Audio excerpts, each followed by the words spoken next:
Hello everybody, welcome back to Social People. I am Sheikh Suhail, your social science teacher. So ఈరోజు మనం power sharing చాప్టర్లో political science first చాప్టర్లో Belgium and Sri Lanka ఒక case study చూడబోతున్నాం అనమాట. మనం last లెక్చర్లో ఏం చేసాం? లాస్ట్ లెక్చర్లో మనం పవర్ షేరింగ్ అంటే ఏంటి, power sharing different organs of గవర్నమెంట్లో లెజిస్లేటివ్, ఎగ్జిక్యూటివ్, జ్యుడిషియల్లో పవర్ షేర్ ఎలా అయింది అండ్ పవర్ షేరింగ్ ఎందుకు ఇంపార్టెంట్ అనేది కొంచెం ఇంట్రడక్షన్ లెవెల్లో తెలుసుకున్నాం. కానీ ఇప్పుడు మనం బెల్జియం అండ్ శ్రీలంక కేస్ స్టడీతో పవర్ షేరింగ్ అసలు ఎందుకు ఇంపార్టెంట్ అయింది, ఒక ఇంత మంచి కాన్సెప్ట్గా ఎందుకు పొలిటికల్ సైన్స్లో పవర్ షేరింగ్ అనేది ఇంపార్టెంట్ కాన్సెప్ట్గా నిలిచింది అని చూడబోతున్నాం అనమాట. యాక్చువల్లీ ఇట్స్ వెరీ ఇంట్రెస్టింగ్ అనమాట. ఫస్ట్ మనం బెల్జియం అండ్ శ్రీలంక స్టార్ట్ చేద్దాం. బెల్జియం స్టార్ట్ చేసే ముందు అసలు బెల్జియం కంట్రీ ఎక్కడుంది, ఎలా ఉంది అని ఒకసారి మ్యాప్లో చూడాలన్నమాట. ఎందుకు, మనకి మ్యాప్లో చూడకపోతే మనకి తెలియదు అసలు బెల్జియం ఎక్కడుంది, ఎలా ఉంది. సో మ్యాప్లో చూస్తే ఏమైందంటే మనం బెల్జియం యొక్క ఐడెంటిటీస్ని, జాగ్రఫికల్ బౌండరీస్ని రిలేట్ చేయగలుగుతాం. మనం ఇక్కడ ఏదో చదువుతామో అది మ్యాప్లో చూస్తే అది మనకి ఇంప్రింట్ అయిపోతుంది. సో మీరు రెక్టిఫైయింగ్, మగ్గిఫైయింగ్ చేయాల్సిన అవసరం ఉండదు. సో ఇది యాక్చువల్లీ ఇది ఒక western part of Europe map అనమాట. పూర్తి యూరప్ కాదు, వెస్ట్రన్ యూరప్. మీకు ఇక్కడ కనిపిస్తుంది Spain, United Kingdom, UK. So ఇక్కడ ఫ్రాన్స్ కనిపిస్తుంది, ఇక్కడ మీకు జర్మనీ కనిపిస్తుంది, ఇక్కడ ఇటలీ కనిపిస్తుంది, ఇక్కడ స్విట్జర్లాండ్ కనిపిస్తుంది. సో బెల్జియం ఇక్కడ నేను ఏదైతే బౌండరీస్ని డ్రా చేస్తున్నానో అది బెల్జియం అనమాట. బెల్జియం క్యాపిటల్ వచ్చేసి బ్రసెల్స్. బెల్జియం క్యాపిటల్ మెయిన్గా బ్రసెల్స్ అనమాట. ఇప్పుడు బెల్జియంకి నైబరింగ్ కంట్రీస్ ఏంటో చూద్దాం. ఒకటి ఫ్రాన్స్ ఉంది, జర్మనీ బార్డర్ షేర్ చేసుకుంటుందా. నైబరింగ్ కంట్రీస్ అంటే బేసికల్గా ఆ కంట్రీకి బార్డర్ షేర్ చేసుకోవడం. సో ఇక్కడ ఫ్రాన్స్ బార్డర్ని షేర్ చేసుకుంది బెల్జియంతో, జర్మనీ షేర్ చేసుకుంది. ఇక్కడ ఒక చిన్న కంట్రీ కనిపిస్తుంది, లక్సెంబర్గ్. ఇది కూడా జర్మనీతో బార్డర్ని షేర్ చేసుకుంటుంది. నెదర్లాండ్స్, ఇది కూడా బార్డర్ని షేర్ చేసుకుంటుంది. మెయిన్గా 1, 2, 3, 4 కంట్రీస్ షేర్ చేసుకుంటున్నాయి. ఇది బెల్జియం. సో బెల్జియం క్యాపిటల్ ఏంటి? బ్రసెల్స్. ఇప్పుడు మనం ఫ్రాన్స్ క్యాపిటల్ నేర్చుకుందాం. ఫ్రాన్స్ క్యాపిటల్ ఏంటి? ప్యారిస్. తెలుసుగా, ఐఫిల్ టవర్. ఊపిరి సినిమాలో చూసే ఉంటారు, Paris. So Germany capital Berlin. ఏంటి? Berlin.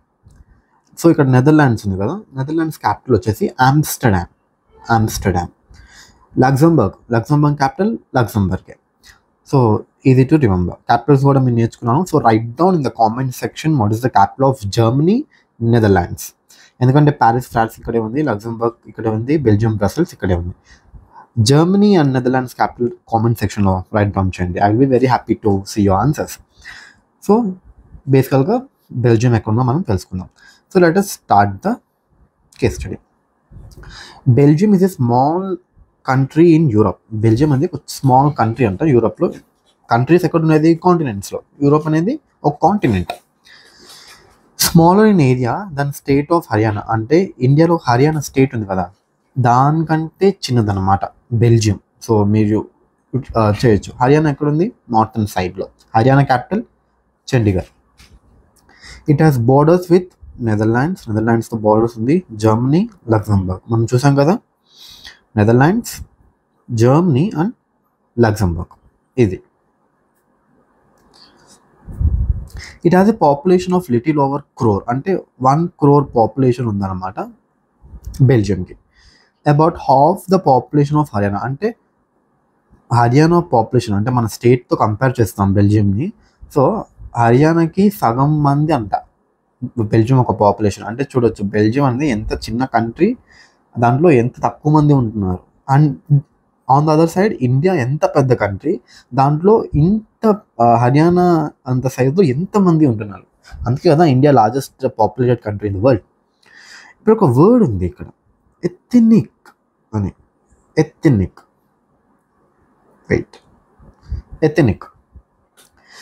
The ethnic composition of this small country is very very complex.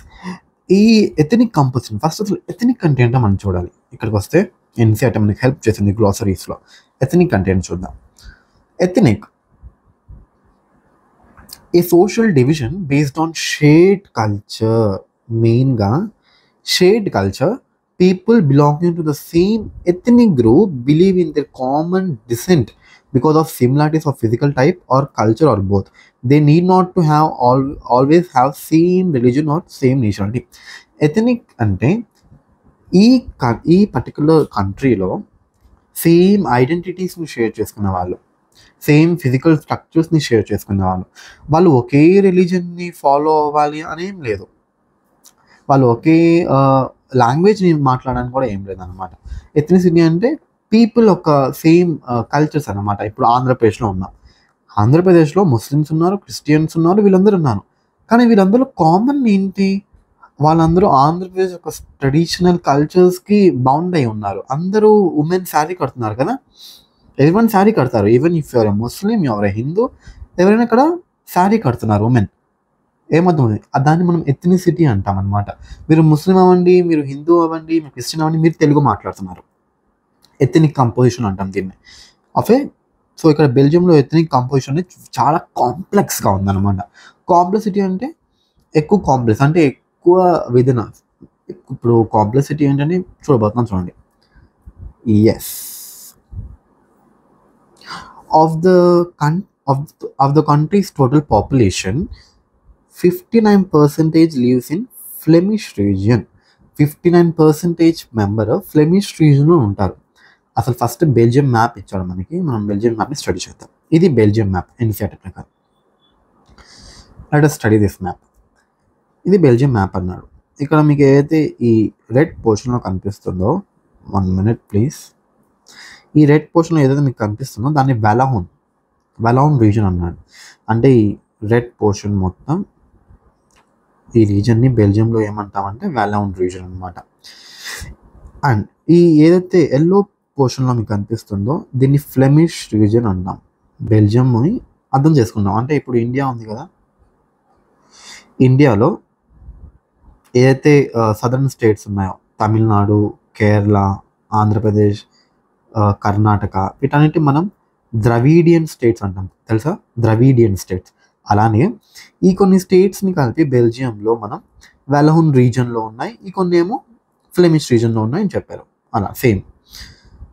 And ఇదైతే కొంచెం రెడ్ డాట్ వేసి లైన్స్ ఉన్నాయో ఇది జర్మన్ స్పీకింగ్ అంట. వాలోన్ రీజన్లో జర్మన్ స్పీకింగ్. ఈ ఏవైతే ఎల్లో రీజన్ ఉందో ఇది డచ్ స్పీకింగ్ పాపులేషన్. ఏంటి, డచ్ స్పీకింగ్.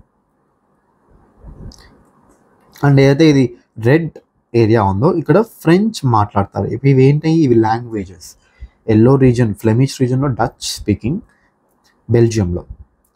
ఏదైతే ఈ రెడ్ రీజన్ ఉందో ఇక్కడ ఫ్రెంచ్ స్పీకింగ్. అండ్ ఏదైతే ఇక్కడ రెడ్ రీజన్లో బ్లూ డాట్స్ ఉన్నాయో ఇక్కడ జర్మన్ స్పీకింగ్. ఇది మ్యాప్. ఇప్పుడు మనం పారాస్లో చూద్దాం, చూడండి. థియరీలో కంట్రీస్ టోటల్ పాపులేషన్ 100% అయితే, 100% టోటల్ పాపులేషన్ అయితే దాంట్లో 59% అంట ఫ్లెమిష్ రీజన్లో ఉంటారంట. అంటే 100% పాపులేషన్లో 100 మంది శాతం పాపులేషన్లో 59% ఫ్లెమిష్ రీజన్లో. అంటే ఈ అయితే ఎల్లో రీజన్ ఉందో ఈ రీజన్లో ఉంటారు. ఈ ఎల్లో రీజన్ కదా, ఈ రీజన్లో ఉంటారు 59% population. Okay. And speak Dutch language. ఏ లాంగ్వేజ్ మాట్లాడతారు, డచ్ లాంగ్వేజ్ మాట్లాడతారు. And another 40% people live in Wallonia region and speak in French. I'm not able to correctly pronounce that word, Wallonia region. Of course try to pronounce Wallonia region and speak French. ఈ ఏవైతే red colour mark ఉందో,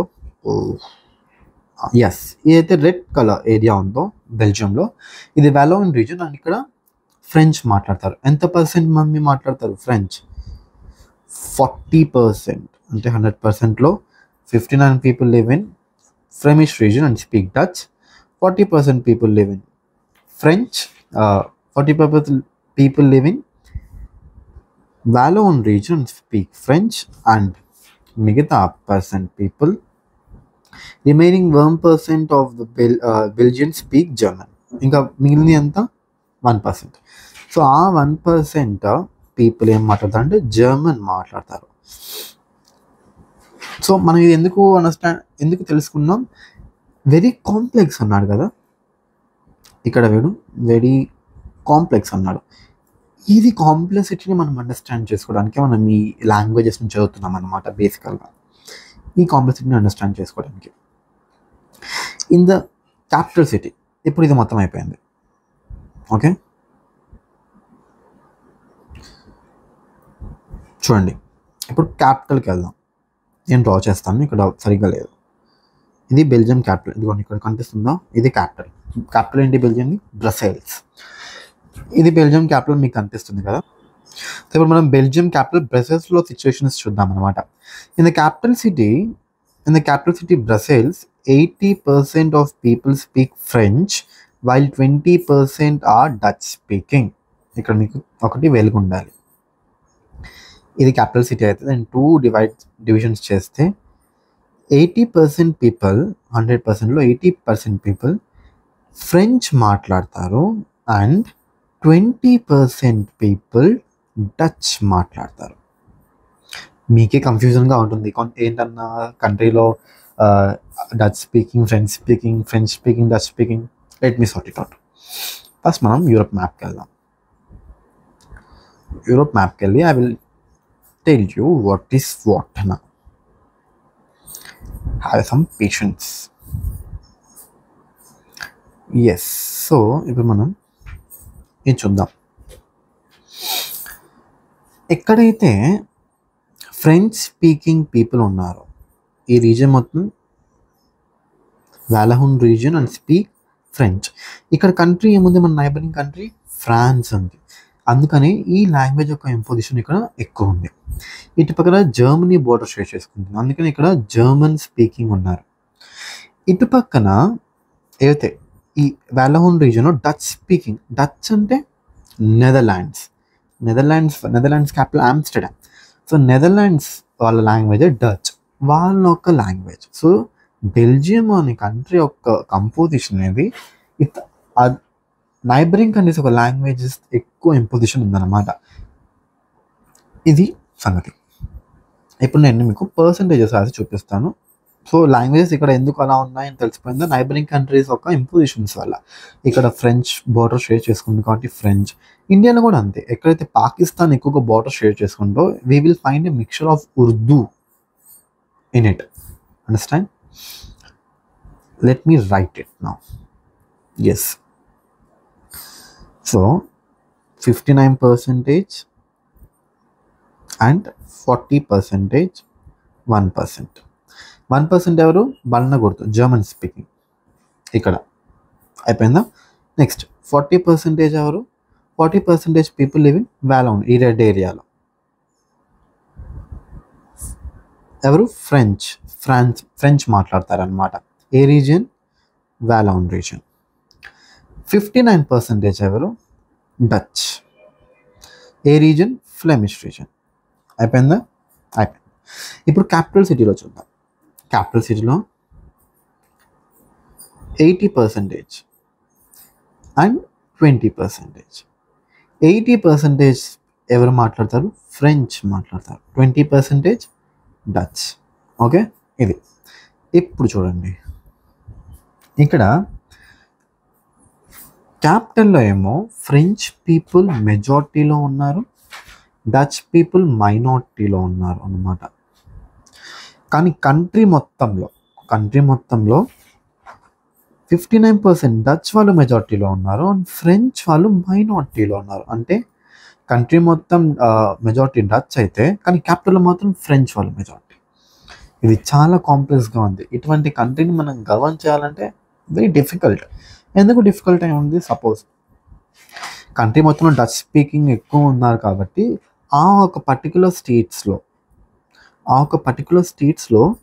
వాళ్ళు వాళ్ళ own లాస్ని implement చేయొచ్చు కదా. French వాళ్ళకి ఏం పని ఏముంది? అండ్ వాళ్ళు ఇంప్లిమెంట్ చేసిన లాస్ని సెంట్రల్ గవర్నమెంట్కి వెళ్ళాల్సిందే. ఒకవేళ ఆ లా ఫ్రెంచ్ పీపుల్కి నచ్చకపోతే వాళ్ళు ఆ డచ్ లాని తీసేస్తారు. ఒకవేళ డచ్ పీపుల్ సెంట్రల్ తక్కువ ఉన్నారు బట్ స్టేట్ గవర్నమెంట్లో వాళ్ళ లాస్ని ఇంప్లిమెంట్ చేయకపోతే, అర్థమవుతుందా? Let me make it more clarity. Dutch speaking వాళ్ళు వాళ్ళ స్టేట్, ఇప్పుడు డచ్ వాళ్ళు ఎక్కువగా మెజారిటీలో ఉన్నారు కాబట్టి ఈ స్టేట్ తీసుకుందాం ఎగ్జాంపుల్. ఈ స్టేట్లో డచ్ స్పీకింగ్ ఎక్కువ మెజారిటీ. సో వాళ్ళ స్టేట్లో వాళ్ళ లాస్ని వాళ్ళు పాస్ చేస్తారు, అది ఫైనల్ క్యాపిటల్కి వెళ్ళాల్సిందే. కానీ French people they will not agree to it of course, ఎందుకంటే దే ఆర్ మెజారిటీ అండ్ వాళ్ళు ఇతర లాంగ్వేజ్ గ్రూప్ని రైజ్ అవుతూ చూడలేరు కదా. సో దే విల్ బిల్ని ఇలా కొట్టేస్తారు అనమాట, we not agree to this law. ఒకవేళ ఫ్రెంచ్ వాళ్ళు అదే లాని స్టేట్స్ మీద ఇంపోజ్ చేయదలుచుకుంటే అది జరగదు. ఎందుకంటే స్టేట్స్ మొత్తం డచ్ స్పీకింగ్ కంట్రోల్లో ఉన్నాయి. వాళ్ళు అంటారు ఇది మా స్టేట్, ఇది మా government, we will not agree to this law. So it is very very complex situation. మీకు ఇప్పుడు అండర్స్టాండ్ అయి ఉంటే ఒక లాని పాస్ చేయడానికి కానీ ఆ ఒక సిస్టమ్ని కానీ చాలా కాంప్లెక్స్గా ఉందన్నమాట ఇక్కడ. Now let us move ahead. The minority French-speaking community was relatively rich and powerful. Yes, minority French-speaking community అన్నమాట. ఎక్కడ మైనారిటీ? కంట్రీ లెవెల్లో మైనారిటీ. కంట్రీ లెవెల్లో కదా minority French. Rich and powerful. These were resented by the Dutch-speaking community who gets the benefit of economical development and education much later. And country లెవెల్లో French speaking వాళ్ళు ఎక్కువ మెజారిటీలో ఉన్నారు కాబట్టి minority ఏదైతే Dutch speaking ఉన్నారో క్యాపిటల్లో, I'm talking about capital, I write here capital, French, Dutch. Okay, French speaking 80%, Dutch speaking 20%.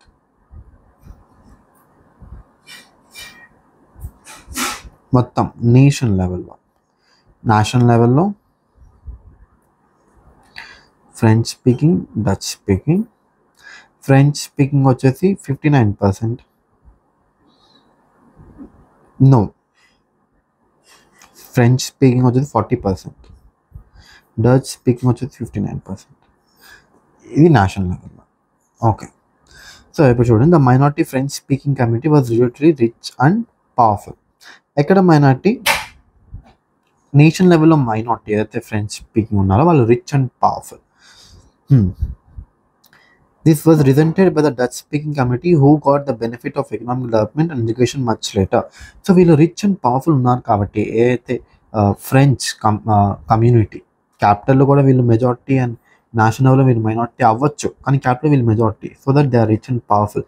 వీళ్ళ French మాట్లాడే వాళ్ళకి ఎక్కువ ఎడ్యుకేషన్ బెనిఫిట్స్ కానీ గవర్నమెంట్ జాబ్స్ కానీ వీళ్ళకి ఎక్కువ ఇస్తారు, ఎందుకంటే వాళ్ళ లాంగ్వేజ్ మాట్లాడుతున్నారు కదా. So that is the discrimination అన్నమాట basically. This led to tension between Dutch and French speaking communities during 1950s and 1970s. So దీనివల్ల ఏమైందంటే Dutch speaking and French speaking మధ్య టెన్షన్స్ పెరిగాయి అన్నమాట.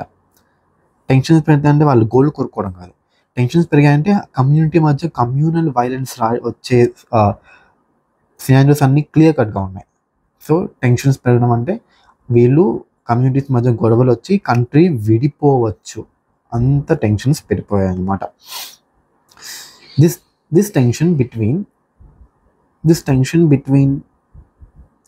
two communities was more acute in Brussels. Brussels presented a special problem. కానీ బ్రసెల్స్ క్యాపిటల్లో ఒక special problem ఉంది.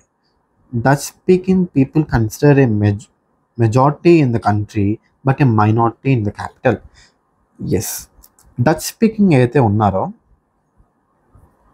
డచ్ మాట్లాడే వాళ్ళు వీళ్ళు కంట్రీలో వచ్చేసి మైనారిటీ, క్యాపిటల్లో వచ్చేసి వీళ్ళు మైనారిటీ, కానీ నేషనల్ వైడ్ వచ్చేసి వీళ్ళు మెజారిటీ అనమాట. So this is making more critical అనమాట. సో ఇది బెల్జియం ఒక complex structure. If you are the president or you are the prime minister of Belgium, మీరు ఇంత కాంప్లెక్సిటీని ఎలా ట్యాకిల్ చేసేవాళ్ళు? ఏం చేసి మీ కంట్రీని మీరు కాపాడేవాళ్ళు ఒక సివిల్ వార్ రాకుండా. సివిల్ వార్ అంటే ఏంటి? Will read this chapter. Civil war రాకుండా మీరు ఏం చేసి కాపాడేవాళ్ళు? Let me know in the comment section. Or మీరు పవర్ షేర్ చేసేవాళ్ళ? అసలు పవర్ షేర్ చేస్తే ఇంత కాంప్లెక్సిటీ మీ కంట్రీ విడిపోకుండా మీరు ఆపగలుగుతారా పవర్ షేర్ చేసి? చేస్తే ఎలా చూద్దాం. సో ఇది బెల్జియం ఒక complexity. Okay, now let us move to Sri Lanka. Sri Lanka ఎక్కడుంది? మీ ఇంటి పక్కన కాదు.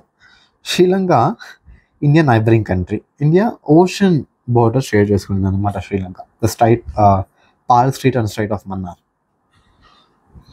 ఇప్పుడు శ్రీలంకను చూద్దాం. Let us compare this to situation other country. Sri Lanka capital వచ్చేసి Sri Jayawardenepura. And you people will write in the comment section who is the president of Sri Lanka. Sri Lanka ప్రెసిడెంట్ని మీరు రాస్తారు అనమాట. శ్రీలంక ఇది ఐస్లాండ్ నేషన్. ఐస్లాండ్ అంటే నథింగ్ బట్ ఏదైతే 4 sides వాటర్ ఉంటుందో దాన్ని ఐలాండ్స్ అని అంటాం మనం. Just a few kilometres of the south coast of తమిళనాడుకి ఫ్యూ కిలోమీటర్స్ శ్రీలంక ఉంటుంది. If I can draw the map. This is Gujarat coast. And ఇక్కడ మనకి శ్రీలంక కనిపిస్తుంది అనమాట. శ్రీలంక. సో ఇక్కడ ఏ స్టేట్ ఉంది మనకి? తమిళనాడుకి ఫ్యూ కిలోమీటర్స్ మనకి శ్రీలంక కనిపిస్తుంది. This is Sri Lanka. Okay,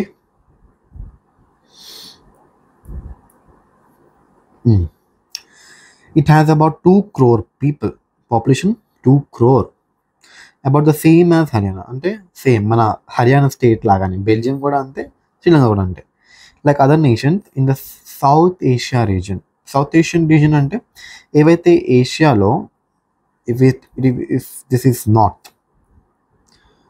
this is south, this is west and this is east. దీన్ని సౌత్ ఈస్ట్ అంటాం. ఏవైతే కంట్రీస్ ఇటువైపు ఉంటాయో మొత్తం, అంటే this side of Asian continent, దీన్ని మనం సౌత్ ఈస్టర్న్ కంట్రీస్ అంటాం ఆఫ్ ఏషియా. సో శ్రీలంక కూడా సౌత్ ఈస్టర్న్ రీజన్లో ఉంది. Sri Lanka has an diverse population అంటే డైవర్సిటీ అంటే ఏంటి?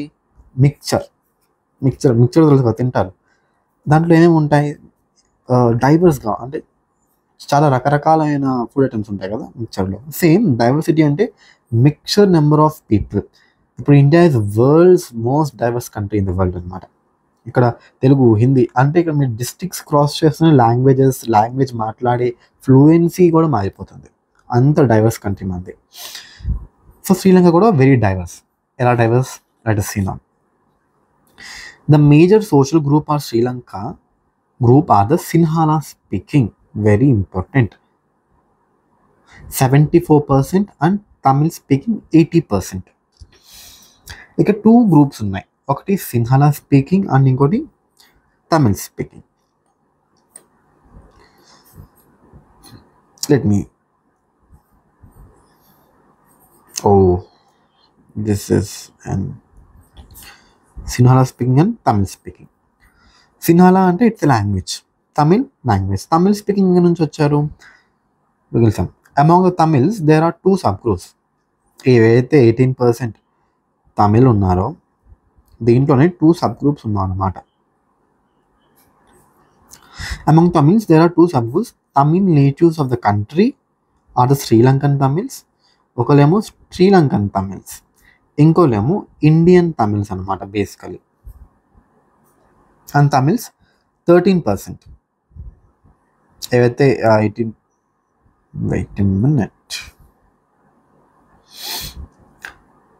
Tamils native of the country are Sri Lankan Tamils. ఎవరైతే ఈ సబ్ గ్రూప్ 18% ఎవరు? Sri Lankan Tamils. అండ్ ఇక్కడ మనకి ఒక 13% గ్రూప్ ఉంటారు. The rest whose forefathers came from India, plantation workers, all called Indian Tamils. Indian Tamils ఎవరు? 13% people.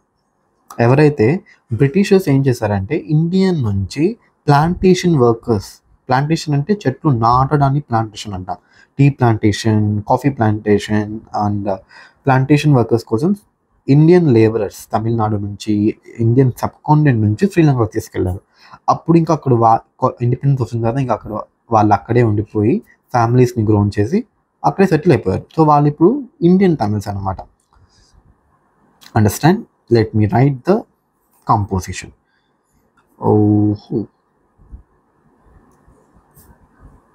Yes, let me write it. Sinhala వచ్చేసి 74%, and Tamil speaking వచ్చేసి 18%.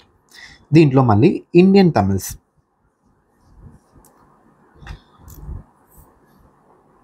దీనిలో Sri Lankan Tamils, Tamil natives of the country are called Sri Lanka Tamils 13%.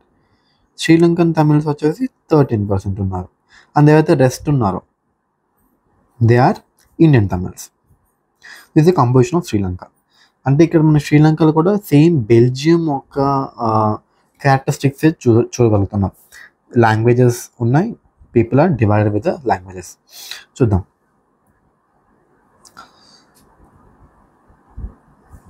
As you can see from the map, Sri Lankan are concentrated in the north and northeast of the country. Most of Sinhala speaking are Buddhist. Most of Sinhala people are Buddhist. Let us see the Sri Lanka map. This is Sri Lanka map. దీన్ని ఇప్పుడు analyse చేద్దాం. ఇది శ్రీలంక మొత్తం. ఏదైతే మీకు yellow కనిపిస్తుందో ఈ region, yellow region మొత్తం సిన్హలా స్పీకింగ్ పాపులేషన్ అన్నమాట. Sinhala speaking dominating social group Sinhala speaking. And Sinhala speaking వాళ్ళ రిలీజన్ ఏంటి? బుద్ధిజం. అండ్ ఏదైతే మీకు రెడ్ కనిపిస్తుందో రీజియన్లో, ఈ రెడ్ ఆరెంజ్ రెడ్, ఇది మీకు శ్రీలంకన్ తమిళ్స్ అన్నమాట. ఎవరు? శ్రీలంకన్ తమిళ్స్, నేటివ్స్ శ్రీలంకలో ఉండే తమిళ్స్. అండ్ ఈ స్మాల్ ఈ బ్రౌన్ ఉంటుందో దీస్ ఆర్ ఇండియన్ తమిళ్స్. ఈ region brown Indian Tamils. So Sri Lanka కూడా same as Belgium different social linguistic గ్రూప్స్తో డివైడ్ అయి ఉంది. సో మరి వీళ్ళు డైవర్స్ కంట్రీ కదా Sri Lanka, as Belgium, as India. వీళ్ళు ఈ అడ్మినిస్ట్రేషన్ ఎలా చేస్తారో చూద్దాం. చెప్పినట్టు సిన్హలా స్పీకింగ్ అంటే 74% ఎవరైతే ఉన్నారో వాళ్ళు బుద్ధిస్ట్ స్పీకర్స్ అనమాట. అంటే బుద్ధిస్ట్ రిలీజియన్ని ఫాలో అవుతారు. While most of them are Tamil Hindus or Muslims. అంటే మోస్ట్ ఆఫ్ దెమ్ ఇంకా అదర్ రిలీజియన్స్ ఏంటి? హిందూస్ ఆర్ ముస్లిమ్స్ అనమాట. అండ్ ఇక్కడ 7% క్రిస్టియన్స్ కూడా ఉన్నారు శ్రీలంకలో. So overall it's a very complex and diverse country. Just imagine what could happen in the situation like this. In Belgium, the Dutch community could take advantage, very important. ఈ situations అంటే బెల్జియంలో situations చూసాం, శ్రీలంకలో situations చూసాం. ఇప్పుడు చూడండి ఈ సిచ్యువేషన్స్లో ఏమై ఉండొచ్చు? The Dutch community could take advantage of its numeric majority and force it fell on the French and German speaking population. ఏదైతే డచ్ స్పీకింగ్ కమ్యూనిటీ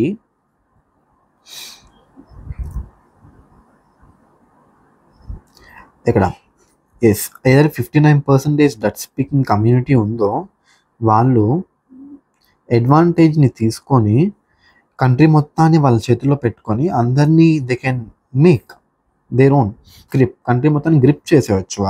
వాళ్ళ లాంగ్వేజ్ని ఇంపోజ్ చేయొచ్చు, వాళ్ళ ఓన్ రూల్స్ అండ్ రెగ్యులేషన్స్ పెట్టచ్చు. And they would push the conflict among communities further.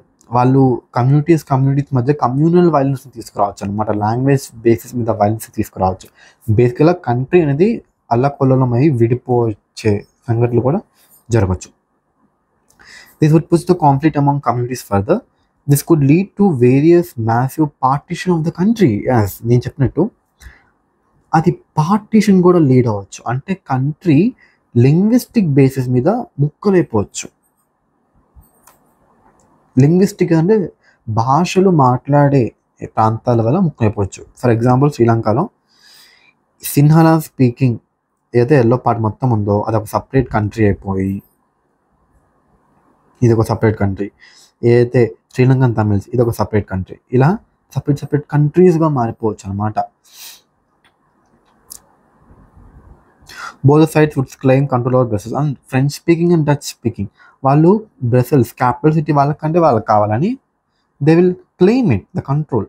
In Sri Lanka Sinhala enjoyed even bigger majority.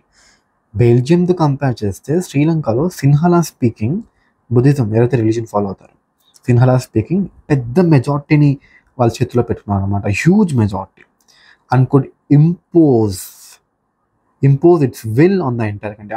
అంటే వాళ్ళు ఆడిందే ఆట పాడిందే పాట. ఇంకా శ్రీలంకలో అంత ఇంపోజిషన్ చేయొచ్చు. వాళ్ళ rules and regulations only benefit మొత్తం వాళ్ళ పీపుల్కే వెళ్ళేలాగా వాళ్ళు రూల్స్ అండ్ రెగ్యులేషన్స్ తీసుకురావచ్చు. Now let us look what happened in both countries. Actually, this is the case study of Belgium and Sri Lanka. If you like my explanation, please don't forget to comment. And నేను కొన్ని questions కూడా అడిగాను కదా మధ్యలో, please write down in the comment section and let me know. In next lecture we are going to study మెజారిటేరిజం in Sri Lanka. అంటే శ్రీలంకలో ఏమైంది యాక్చువల్గా, శ్రీలంక పీపుల్ ఇంత డైవర్స్ కంట్రీ, ఇంత కాంప్లెక్స్ సిచ్యువేషన్స్ని ఎలా హ్యాండిల్ చేశారు, అండ్ నెక్స్ట్ బెల్జియంలో కూడా వాళ్ళు ఎలా హ్యాండిల్ చేశారు, వాళ్ళు ఏం స్టెప్స్ని తీసుకున్నారు వాళ్ళ కంట్రీ డివైడ్ అవ్వకుండా కాపాడడానికి. So thank you, see you tomorrow.